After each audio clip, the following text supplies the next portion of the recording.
Mathimugam prime நேயர்களுக்கு வணக்கம். தமிழக வெற்றி கழக மதிமுகம் பிரைம் நேயர்களுக்கு வணக்கம். மாட்டிக்கிட்டிய பங்கு இப்படி பச்சையா மாட்டிக்கிட்டியா, உயர் நீதிமன்றத்துல உன்னை வச்சு செஞ்சிருக்கிறாங்கல்ல அப்படின்னு ரொம்பவே நெட்டிசன்கள்லாம் வச்சு செய்யறாங்க. உண்மையிலே தமிழக வெற்றி கழகம் தான் கரூர் சம்பவ பெருந்துயரத்துக்கு காரணம், அவங்கதான் பொறுப்பெடுத்துக்கணும் அப்படின்னு சொல்லிட்டு உயர் நீதிமன்றம் நச்சுன்னு என்ன பண்ணிருக்காங்க, உத்தரவுகளை பிறப்பிச்சிருக்காங்க. இது மாத்திரமா, என்னையா கட்சி, இது என்ன கட்சி? தமிழக வெற்றி கழகம் ஒரு கட்சியா? ஒரு சம்பவம் நடக்குது, அந்த இடத்துல அந்த கட்சியாலதான் அந்த சம்பவம் நடக்குது. ஆனா பாதிக்கப்பட்டவர் கூட இருந்து அந்த கட்சி நிர்வாகிகள் தான் செயல்படணும். ஆனா சம்பவம் நடந்த உடனே எல்லாரும் போய் ஏன் மறைமுகமாயிட்டீங்க, மறைஞ்சிட்டீங்க அப்படின்னு நீதிபதி சொல்லியிருக்கிறார். ஆள் அப்ஸ்கண்ட் ஆயிட்டாங்க. விஜய், புசி ஆனந்த், நிர்மல்குமார், ஆதவர்ஜுனன், மாவட்ட செயலாளர் எல்லாருமே என்ன பண்றாங்க, மறைஞ்சிட்டாங்க. இதனால நீதிபதி ரொம்ப டென்ஷன், ஹை டென்ஷன்ல போயிட்டு இதெல்லாம் ஒரு கட்சியா அப்படின்னு விமர்சிச்சிருக்காரு. விஜய்க்கு தலைமை பண்பு இல்ல அப்படின்னு சொல்ல. ஒரு தலைமை பண்பு இருக்கிறவங்க தன்னுடைய தொண்டர்களை, நிர்வாகிகளை கட்டுப்பாட்டுக்குள்ள வச்சிருப்பாங்க. ஆனா இவரு அப்படி வச்சிக்கல அப்படின்னு சொல்லிட்டு சொல்லியிருக்கிறாங்க. இது மாத்திரம் இல்லாம அடுக்கடுக்கான கேள்விகளையும் உத்தரவுகளையும் பிறப்பித்திருக்கிறாங்க உயர் நீதிமன்றம். என்ன அப்படின்னு பாத்தீங்கன்னா, ஹிட் அண்ட் ரன் வழக்கு ஏன் போடல? ஒரு நிர்வாகி தன்னுடைய பிரச்சார வாகனத்துல மாட்டிக்கிட்டு இருக்காரு, பஸ் டிரைவர் அதை கண்டுக்காம ஓட்டிட்டு வந்திருக்காரு. ஏன் ஹிட் அண்ட் ரன் வழக்கு அந்த வாகனத்து மேல பதிஞ்சு ஏன் வாகனத்தை நீங்க பறிமுதல் செய்யல அப்படின்னு கேள்வி கேட்டிருக்காங்க. பிரச்சார வாகனத்தை பறிமுதல் செய்யணும். அது மாத்திரம் இல்லாம ஆதவர்ஜுனா மேல ஏன் வழக்கு தொடரல?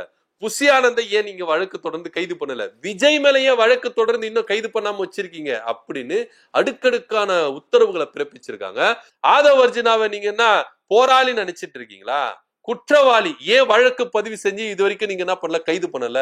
நீங்களா வழக்கு தொடர்ந்து இருக்க வேண்டாமா? புகார் உங்களுக்கு வரலனா நீங்களா வழக்கு தொடர்ந்து இருக்க வேண்டாமா அப்படின்னு கேள்வி கேட்டிருக்கிறாங்க. கூடிய விரைவில் ஆதவர்ஜுனாவை அரெஸ்ட் பண்ணணும். ஏற்கனவே அவர் மேல 5 பிரிவின் கீழே வழக்கு பதிவு போடலாம் அப்படின்னு சொல்லிட்டு தான் பேசப்பட்டிருந்தது. இப்போ நீதிமன்றம் இங்க உத்தரவு பிறப்பிச்சிருக்கிறாங்க, போடுங்க, அவர் மேல வழக்கு போட்டு கைது பண்ணுங்க அப்படின்னு சொல்லியிருக்கிறாங்க.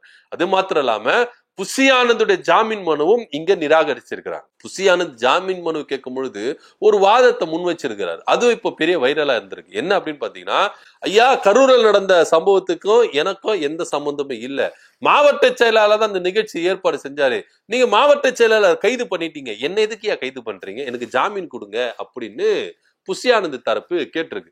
நீதிபதிக்கு செம்ம கோவத்துல இருந்திருக்கிறார். ஏற்கனவே இந்த சம்பவம் நடந்துட்டு இருக்கும் போது ஊடால இந்த மேட்டர் பேசவோ அவர் இன்னும் டென்ஷன் ஆயிடுச்சு. நீதிபதி என்ன சொல்ல, முன்ஜாமீனே கிடையாது, முன்ஜாமீன் மட்டும் இல்ல, நீங்க அரசாணோட ஜாமீன்ல நான் பெயில் கேஸ் அப்படின்னு சொல்லிட்டாரு. இப்ப இவங்களுக்கு ஜாமீனே கிடைக்காது. குறைஞ்சபட்சம் 7 ஆண்டு சிறை தண்டனை உங்களுக்கு விதிக்கப்படலாம், அதிகபட்சமா ஆயுள் தண்டனை கூட விதிக்கப்படலாம் அப்படின்னு சட்ட வல்லுநர்கள் சொல்றாங்க. இப்படியா இருக்கும்போது இவர் எந்த நோக்கத்துல சொல்லியிருக்கிறார் பாருங்க. மதியழகன் மாட்டின்னு ஜெயிலுக்கு போனாலும் பரவாயில்ல, நான் ஃப்ரீ பேர்டா என்ன பண்ணணும், வெளியில சுத்தணும், உலாவணும், என் மேல கேஸ் போட்டுறாதீங்க, நான் எனக்கு ஜாமீனை கொடுங்க அப்படின்னு சூப்பரா எஸ்கேப் ஆயிருக்காரு புசி ஆனந்த். என்ன ஒரு வேலை பண்றாரு பாத்தீங்களா புசி ஆனந்த். இவரு வெளியே ஜாலியா சுத்துறதுக்கும் இவரு வெளியே ஃப்ரீயா இருக்கிறதுக்கும் மதியழகனை பலிகடா மாட்டுறாரு. ஏன்னா மாவட்ட செயலாளர் மேல கையை காட்டினா நம்மளுக்கு ஜாமீன் கொடுத்துருவாங்க அப்படின்னு தான் புசி ஆனந்தோட எண்ணமா இருக்கு. இந்த கட்சியில தான் மதியழகன் மாவட்ட செயலாளர் இருக்கிறார். அன்னைக்கு அவங்க ஒய்ஃப் அழுதாங்கல்ல, இவரை அரெஸ்ட் பண்ணி போகும்போது, என் வீட்டுக்கார மேல ஒரு சிறு துண்டு கூட நீங்க என்ன பண்ணக்கூடாது, கையை வைக்க கூடாது, அப்படி எதுனா ஒண்ணுச்சுன்னா காவல்துறை தான் பொறுப்புன்னு. இன்னைக்கு உங்க கட்சி பொதுச் செயலாளரு, உங்க வீட்டுக்காருடைய கட்சி பொதுச் செயலாளரு மதியழகன் மாட்டினா போதும், என்ன விட்டுருங்க, எனக்கு இதுக்கு சம்பந்தம் இல்லை அப்படின்னு சொல்லிட்டு கை கழுவுறாரு. இப்போ உங்களுக்கு கோபம் வரல, உங்களுக்கு அப்படியே பொங்கி எழ வேண்டாம். என்ன சார், கட்சி சொல்லிதானே எங்க வீட்டுக்கார் வந்து இவ்வளவு ஏற்பாடு செஞ்சாரு, இதுலயும் உங்களுக்கு பங்கு இருக்கு அப்படின்னு நீங்க சொல்ல வேணா, எங்க அக்கா போச்சு உங்க கோவம் அப்படின்னு கேள்வி கேட்க தோணல. எல்லாரும் கேள்வி கேட்டு இருக்காங்க. புசி ஆனந்த் அவங்க மாவட்ட செயலாளரை மாட்டி விட்டு இவரு எவ்வளவு சூப்பர் எஸ்கேப் வர்றாரு பாருங்க. இது ஒரு புறம் இருக்கட்டும். அதுக்கப்புறம் சிபிஐ வழக்கு இது போனோம், இந்த வழக்கு தமிழ்நாடு அரசு விசாரிக்க கூடாது, சிபிஐக்கு மாற்றப்படணும் அப்படின்ற ஒரு கேஸ் ஒண்ணு போட்டாங்க. நீதிபதி சரியான நச்சுன்னு ஒரு கேள்வி கேட்டாரு. எப்பா, இந்த வழக்கு விசாரணை நடந்து உங்களுக்கு நிவாரணம் கிடைக்கல, உங்க தரப்புக்கு நியாயமான விசாரணை உங்களுக்கு நடைபெறல, நியாயமான நிவாரணம் உங்களுக்கு கிடைக்கல அப்படின்னு சொல்லிட்டு நீங்க இது சிபிஐக்கு மாத்தினா அது அனலைஸ் பண்ணலாம். இந்த வழக்கு இன்னும் விசாரணையே தொடங்கலையே, இந்த வழக்கு இன்னும் முதற்கட்டத்துக்கே போகலையே, அதுக்குள்ள ஏன் சிபிஐக்கு மாத்தணும்?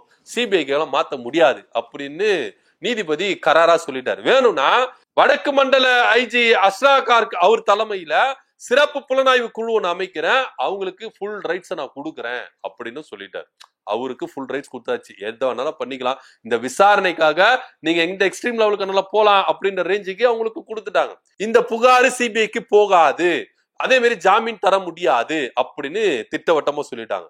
இழப்பீடு நடந்திருக்குல்ல, அந்த அந்த இடத்துல பொது சொத்துக்கோ இல்ல தனியார் சொத்துக்கோ ஏதோ ஒண்ணு பாதிப்பு ஏற்பட்டிருக்குல்ல, அதுக்கு எவ்வளவு செலவு ஆகுதோ அந்த செலவை தமிழக அரசு மாத்து அந்த இடத்துக்கு. சோ அந்த பொது சொத்துக்கோ தனியார் சொத்துக்கோ எவ்வளவு செலவாகுதோ, இழப்பீடு எவ்வளவு வேணுமோ அதெல்லாம் தமிழக வெற்றி கழகம் தான் தரணும் அப்படின்னு சொல்லிட்டாங்க. இது மாத்திரம் இல்லாம நீங்க வீடியோ வெளியிட்டீங்களே, குறைஞ்சபட்சம் ஒரு சமூக நீதி பொறுப்பு உங்களுக்கு இருந்துதா? அது குறைஞ்சபட்சம் கூட தமிழக வெற்றி கழக தலைவருக்கு இல்லையே அப்படின்னு வேதனையை தெரிவிச்சிருக்காரு. குழந்தைங்களை இறந்துருக்கு, உங்களுக்கு என்ன அப்படி ஒரு இது? ஏன் ஓடி போய் ஒளிஞ்சீங்க? அங்க இருக்க வேண்டாமா? நிர்வாகிகள் இருந்திருக்கிற மாற்று கட்சியினர் போய் அங்க போயிட்டு எல்லாருக்கும் ஹெல்ப் பண்றாங்க, எல்லா வேலையும் செஞ்சுட்டு இருக்காங்க. சம்பந்தப்பட்ட கட்சி தமிழக வெற்றி கழகம் எங்க போயிடுச்சு, எங்க ஓடி போய் ஒளிஞ்சுது அப்படின்னு சரமாரியா கேள்வி கேட்டிருக்கிறாங்க. அது மாத்திரம் இல்லாம விஜய் வீடியோவில் வெளியிட்டார். அந்த வீடியோல என்ன சொன்னார்னா, கரூர்ல பாதிக்கப்பட்ட குடும்பங்களை நான் சந்திக்க போறேன், அதுக்காக நீதிமன்றத்தை நான் நாடி இருக்கேன், அங்க இருந்து நம்மளுக்கு உத்தரவு வந்தோடனே நான் அடுத்த கட்ட நகர்வுக்கு நகர போறேன் அப்படின்னு சொன்னார். நீதிபதி உரிச்சு வச்சுட்டாரு. அப்படி ஒன்னும் புகார் வந்த மாதிரி ஒண்ணும் இல்லையே, வழக்கு அப்படி ஒன்னும் பட்டியலிட்ட மாதிரி தெரியவில்லையே. உயர் நீதிமன்றத்துக்கு அப்படி ஒரு வழக்கே வரல. பதிவு எடுத்து பார்த்தா, ரிஜிஸ்ட்ரேஷன் எடுத்து பார்த்தா அங்க இல்லவே இல்ல, எதுக்கு போய் சொல்றீங்க அப்படின்னு கேட்டார். இப்போ தமிழக வெற்றி கழகத்துக்கு என்னன்னா, வெளியில வரும்போது மக்களை ஏமாத்திரலாம், முட்டாளாக்கிடலாம் அப்படின்னு வாய்க்கு வந்ததெல்லாம் அடிச்சு விட்டாங்க. எங்க மேல தப்பு இல்ல, திமுக மேலதான் தப்பு, காவல்துறை மேலதான் தப்பு அப்படின்னு தொடர்ந்து பொய்களை சொல்லிட்டு இருந்தாங்க. நீதிபதி சும்மா இருப்பாரா? சட்டத்துக்கு முன்னாடி நம்ம பேசுறதுலாம் வேலைக்கு ஆகாது, நியாயமா பேசுறோம், நாங்க உண்மையதான் பேசுறோம் அப்படின்னா ஆதாரத்தின் பேஸ்ல தான் அந்த எந்த ஒரு வழக்கா இருந்தாலும் அவங்க உத்தரவோ தீர்ப்போ கொடுப்பாங்க. இங்க ஆதார பேஸ்ல தான் நீதிபதி அவர் என்ன பண்ணிருக்காரு, தீர்ப்பை கொடுத்திருக்கிறாரு, உத்தரவுகளை கொடுத்திருக்கிறாரு, கேள்விகளை கேட்டிருக்கிறாரு. சோ இப்போ ஓடி ஒளிய முடியாது, வகையா மாட்டிக்கிட்டாங்க. ஆதவர்ஜினா, புசி ஆனந்த், தமிழக வெற்றி கழக தலைவர் விஜய், இன்னும் நிர்வாகிகள் எல்லாருமே வெட்ட வெளிச்சமா மாட்டிக்கிட்டாங்க. மக்கள் கிட்ட நீதிமன்றம் தோல் உறுத்தி காட்டிடுச்சு, தமிழக வெற்றி கழகத்தினுடைய முகம் இதுதான், தமிழக வெற்றி கழக தலைவர் விஜயோட கேரக்டர் இதுதான் அப்படின்னு சொல்லிடுச்சு. இது விஜய் ஆரம்பத்துல இதுக்குதான் சொல்லி கொடுத்து அரசியல் பண்ணக்கூடாது. அரசியல்ன்றது தானா வரணும்.